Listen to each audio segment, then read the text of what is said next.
Hi, this is All Things Property with me, Zamantungwa Khumalo. Here are 3 tips for choosing an estate agent to sell your home. The first is to use an area specialist. You want a person who knows your area like the back of their hand.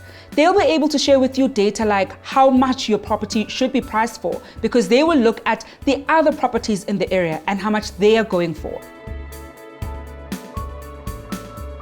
The second one is ask them about their marketing strategy. Are they just going to put the ad up online and hope that buyers are going to come? Or do they have a strategy to make sure that they get the best buyer for you at the quickest time?